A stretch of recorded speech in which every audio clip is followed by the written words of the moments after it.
Hello, beautiful one. Welcome back. Last week's video, we started a new project. These small frames I got from Amazon, and they needed a makeover. So I went about disassembling them, removing the glass, which was glued in, and then we took some antiquing wax and we gave them a real makeover to make them look a little antique-y. And it worked really well, although it was very messy and not my favorite task. And then we moved on to making some art using AI. My AI that I use is Firefly, and I created a Dutch master series of images in toning that I liked. And this week we're moving on to picking the surface to work on. I started out with some canvas paper and quickly realized that I may need a different option.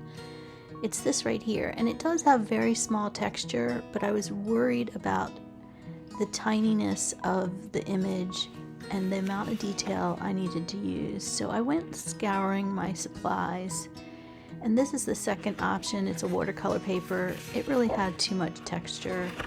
This was a little bit lighter weight, multimedia purpose paper, even more texture, I think. And then I happened on this watercolor paper that was pretty smooth, but not my favorite. I think the hot press is what I wanted, but I didn't have any. So we're going with the watercolor paper, the fourth option, I'm sorry. And I decided to use charcoal paper to transfer the image onto the paper because the image being so small, I really didn't want to take time to figure out logistics of where things go. I just wanted them to be in the right place so that when I put down the color, it was where it needed to be. It just needed to be in the right tone and value. So the one thing about using the paper this small is it does get on the paper really easily. So just be conscious of your placement of your arms and your hands. I usually use a really sharp pencil or one of these marking, burnishing. I don't know what you call these things, but they do come in handy. I got a whole kit of them. They come in all different sizes, and I'm using the smallest one I have, and I'm just taking my time and going over each of the areas that I think I need to define so that I have some kind of reference. So it didn't take too long, but I did take my time so that, because each little mark that you make is important when it's this tiny. So the more accurate you can be, the easier your job is when you come down to laying down the paint. And before I take everything up, I usually check to make sure I have everything I need before I remove the reference. And it's looking pretty good. I'm just going to mark some of the sky here so that I know where the clouds come in.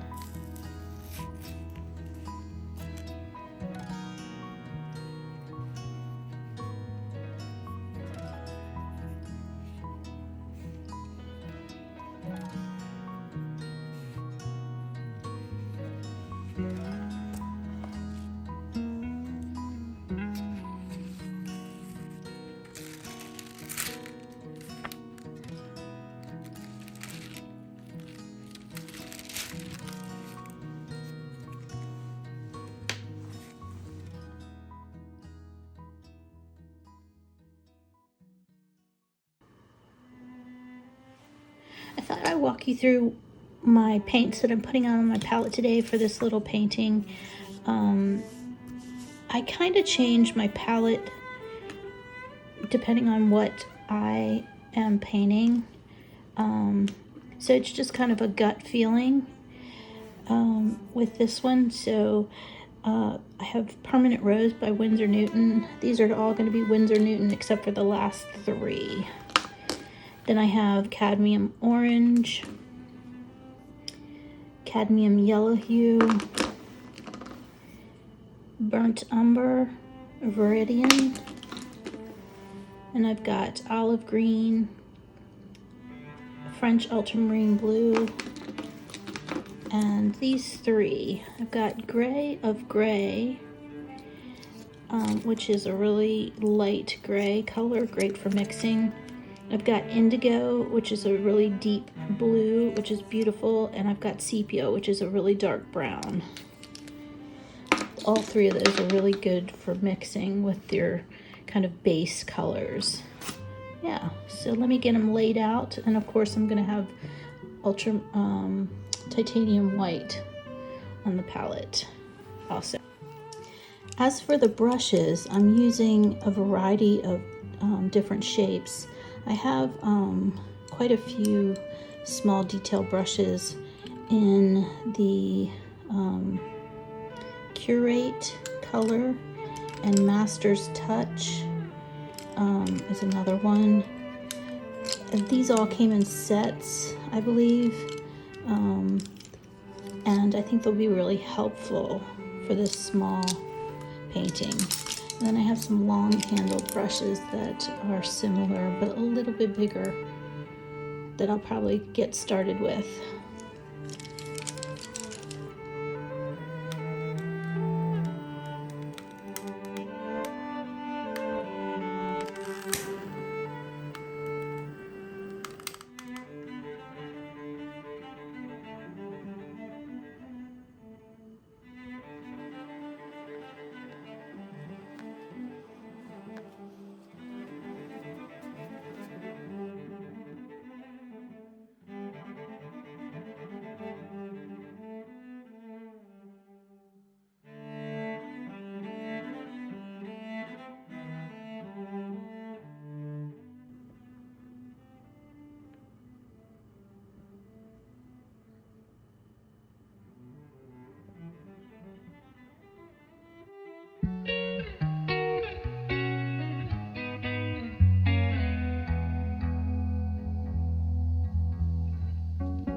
So I won't lie and say that I really wanted to sit down and paint this, because that's not true.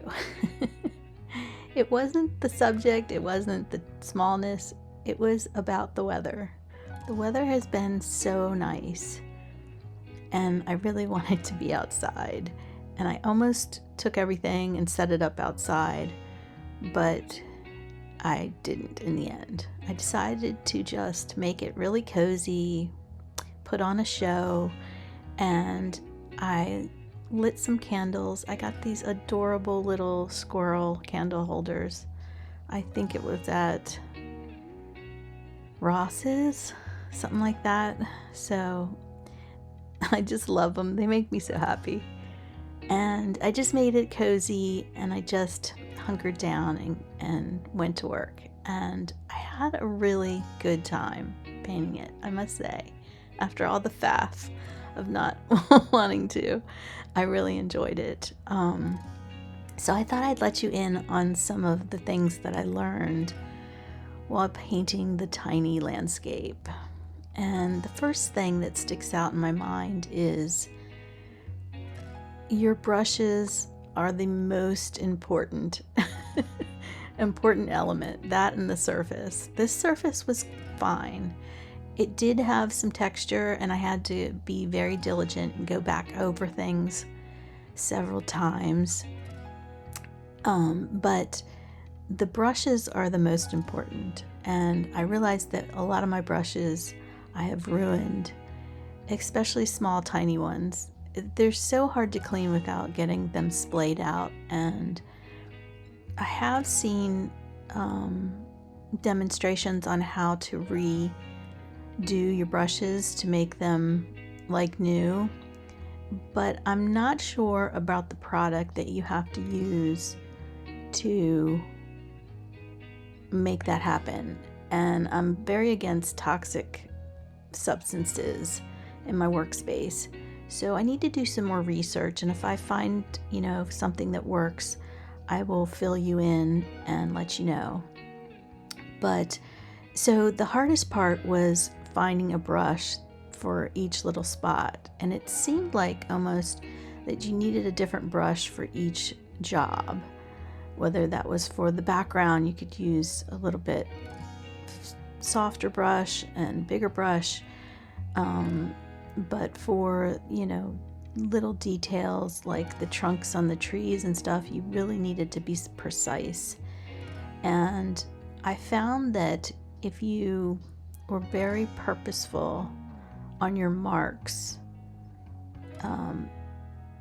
that it was better. Meaning, in a regular painting, you can just be very expressive and put marks down and go over them a couple times.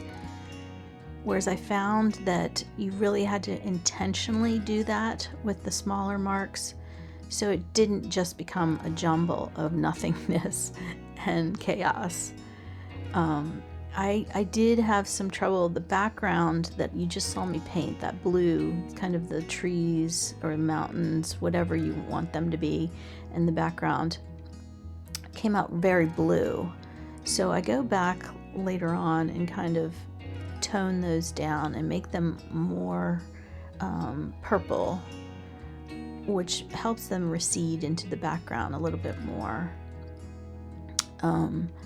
One thing I was having trouble with is getting the paint out of my brush, and I found my paint colors getting muddy. Like the sky got a little muddy in the part that was supposed to be light, because I usually just have to wipe my brush once and it's good to go, and I can put another color on it and not really have a whole lot of mix. But I was mixing colors so much, and it just took the tiniest bit to dilute or to transform a color into something that it wasn't.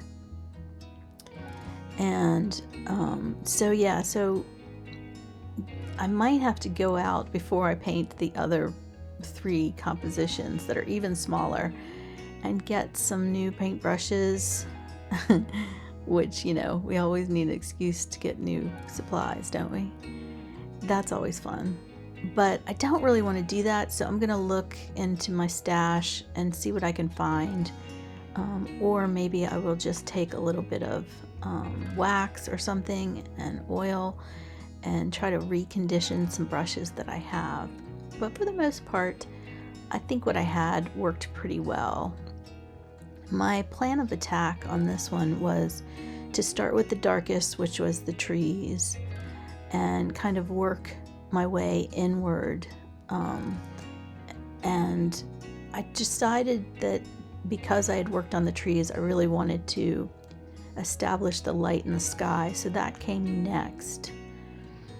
And I wanted to put the holes in the tree in the same color as I was mixing for the sky, because I had the trees that reached all the way up into the darker part of the sky, and then trees that were in the lighter part of the sky. So I wanted to make sure I got all those ranges of color. The hardest part color mixing for me, honestly, in this painting was the foreground. I had a really hard time getting the warm tones in the foreground. I just don't like the yellow that I have.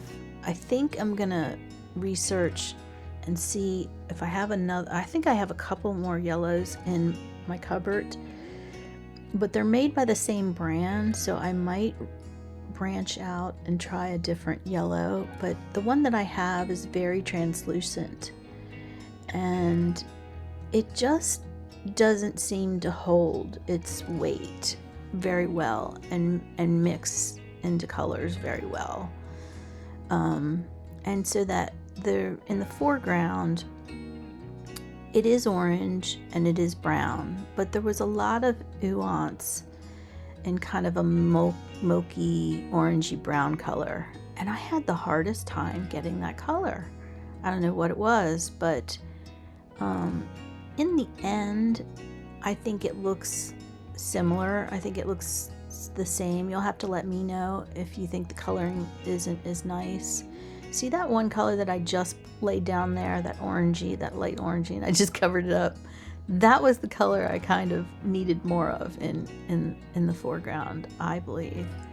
And I just went a little heavy-handed, which is why it's so important with each stroke that you are intentional. And if you put something down and it's not the color you want, you should wipe it off or go back and try to figure out the right color, because you have so little room for error in such a tiny painting that it's good to not faff about and guess and put it down right. Now, usually in a picture or in my process for painting, I will pre-mix puddles of color, but I didn't do that for this one. And the number one reason is because you need so little color, and if I go mixing puddles of color, I would have been wasting all kinds of paint, and I didn't want to do that. And it takes more time, but maybe that's the reason why I struggled to get the color right, is because I didn't pre-mix. And I didn't have any excuse because I didn't tone the background any certain color. It was white, so it went down. It was just the color next to whatever color that was on there that really was the question mark on whether it was right or not. So we are getting closer to the end of the painting here, and what my focus was now was just filling in all the white gaps to make sure that I didn't leave any bits out, and to kind of round out the texture, because when I first put down colors, they can be very splotchy and separated, and I like to go back in the final round and kind of just smooth things out and to feather the edges so that things blend a little bit more and they look a little more cohesive. And my number one tip for this stage is to step back and get back from the painting several times so that you can see these glaring errors. Because when you're up close, you don't really see them, and then you start fiddling with it too much, and you might take away some areas that are really kind of prime and don't need to be fussed with at all, and then other areas that you don't even see. So yeah, I kept on stepping back and taking breaks from this often so that I could tell where I needed to go back in. These trees came out better than I thought they would.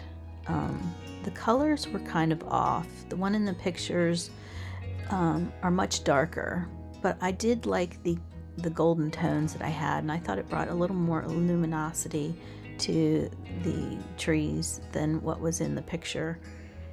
And I wasn't sure at the end about the field. I felt like I had too many colors going on. So at the last minute, I kind of went in and unified some of the colors so that it looked like big patches of color rather than a lot of little lines of different color, because it had a lot going on.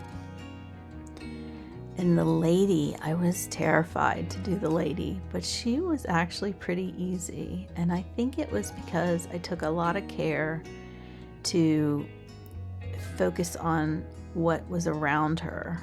So when it came to painting her, all I had to do is paint the shadows, which you can see me doing here, the dark areas, and then I went back in with just some slightly yellowy white for the highlight, and then gray white for the rest of her dress. And she just came together pretty quickly and easily. I just had to go and faff with the outside of her, make sure that, you know, all the white bits around her were gone. And I was really happy with how she turned out.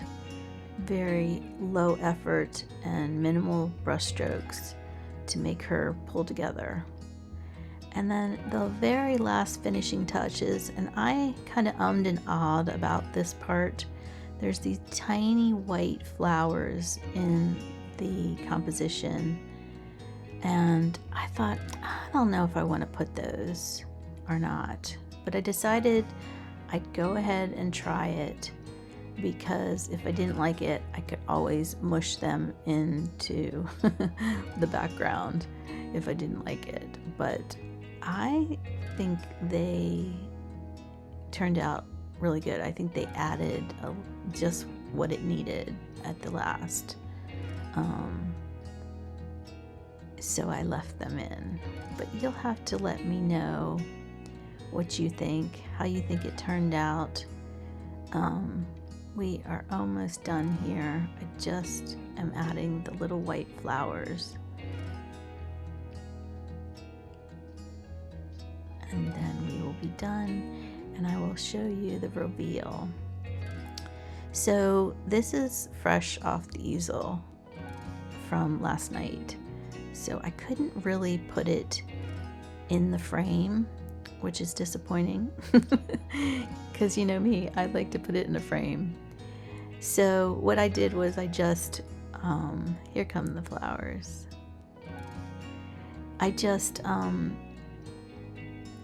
took off the tape and put the frame over top. You will see, I'll show you in the reveal.